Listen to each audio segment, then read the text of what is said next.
All right, we are back with another fantastic, exciting, fun edition of Celtics post-game live reaction from my makeshift studio. That is the official name of the show. I don't remember what I just said, but remember it because that's the official name of the show. The Celtics got a win.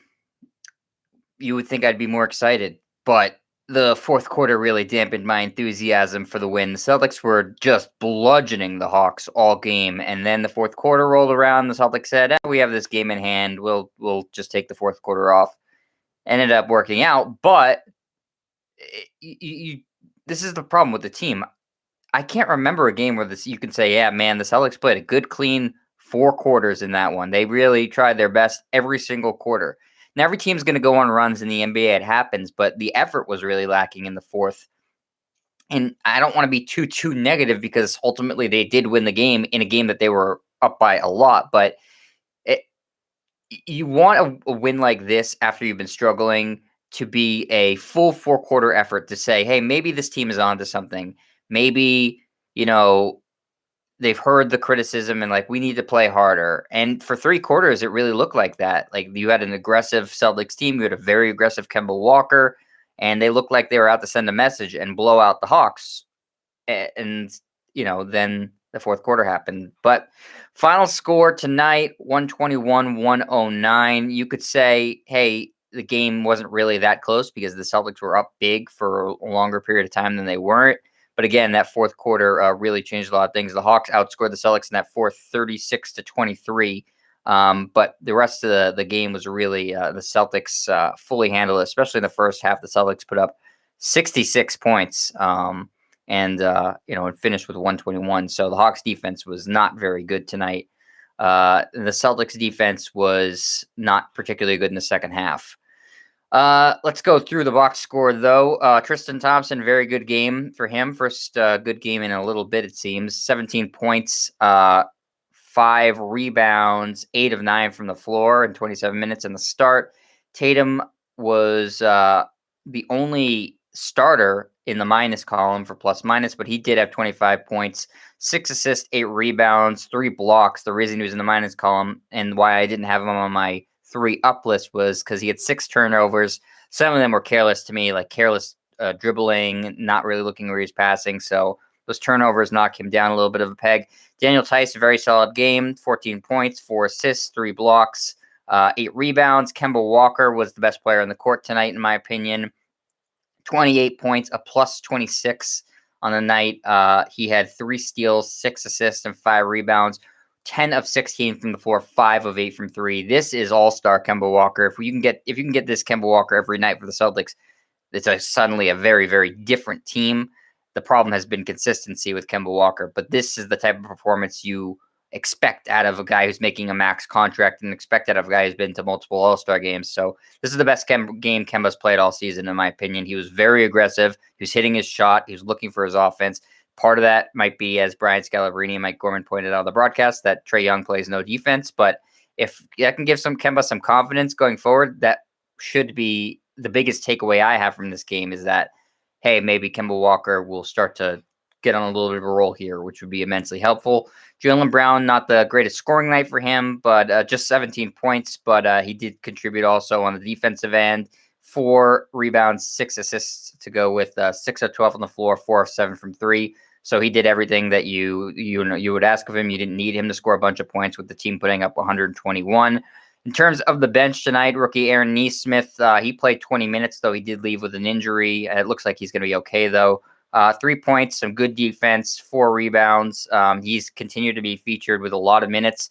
I said this on Twitter. If you follow me on Twitter, it seems like a pretty blatant example of a team featuring a guy to try to trade him, in my opinion.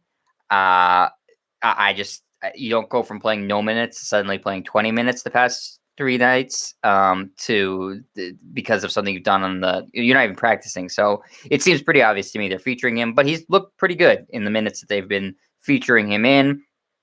Semi Ojeleye, 17 minutes, 5 points, didn't give you too much. Robert Williams was the best player off the bench tonight.